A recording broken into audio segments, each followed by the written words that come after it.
Hey everybody, so it's April 2nd, 2023. I apologize, it's extremely windy out today, but I thought I would do a quick video. I was going to talk about Plumerias, which I've never done a Plumeria video on my channel. I just spent the afternoon getting all of my Plumerias out of our garage where they've been dormant for the past several months, and basically cleaned up the roots, trimmed off the roots, and I'll talk a little bit more about that here in a second, but trimmed them up to where I basically had clean stalks and put the stalks in the ground. And I'm hoping now that the temperatures are starting to warm up that these Plumerias are going to start waking up from dormancy and coming back to life, kicking off some leaves, and later in the summer when the temperatures really get warm, some flowers. You can notice on some of them, like this one, the tip is green, so I know for sure that Plumeria made it through the winter just fine while it was dormant. I think most of these should be okay.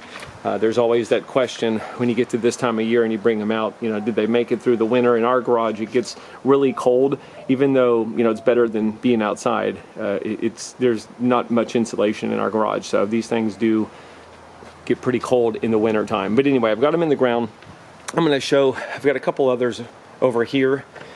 With Plumerias, if you've never grown them before, they're very easy. The only thing I don't like about Plumerias is they put off flowers. The flowers are very fragrant. They're a lot of fun. Again, very easy plant to grow, but I've never seen any type of pollinators, hummingbirds, butterflies. I've never seen anything go to their flowers, but they're still just a fun plant to have in your garden.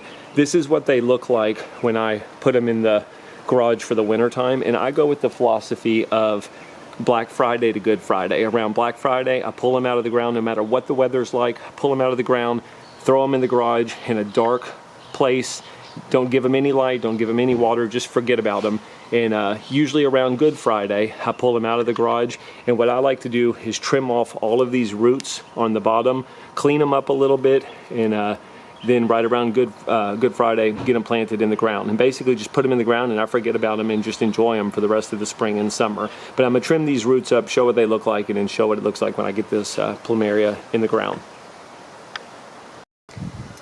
Okay, so I cleaned up the roots a little bit. I do leave a few roots on the bottom, but I do take some off as well, mainly just to make it easier for me to dig a hole in the ground where I don't have to dig a huge hole to try and fit that huge root ball. Some people will leave the roots on there. If you want to do that, that's perfectly fine, but I've always trimmed off the roots and never had any problems when I do that. But I'm going to get them in the ground, again, April 2nd. We'll keep an eye on these as we get further into the spring and summer and the temperatures warm up, and I'll kind of show you how these look as they start taking life and growing their leaves and flowers. But if you're looking for an easy plant in your yard and garden, especially if you're in a warm climate, Plumerias are really a lot of fun. So just updating my Plumerias, today's May the 12th, and you can see on most of these Plumerias, they're starting to kick out some leaves at the very top. It took them a while. You know, this is a plant where if you're not seeing any signs of life, just be patient. They really start getting active and growing their leaves once the temperatures warm up.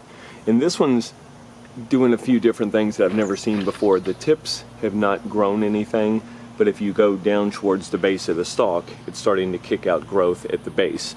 But anyway, I still have some that are in pots that are not showing any signs of life, so there is a possibility that they might not come back from the winter. But again, this is a pretty hardy plant as long as you bring it in during cold temperatures. So I'm going to give these more time. I really think all of them will come back, but it's just a matter of letting those temperatures continue to get hot.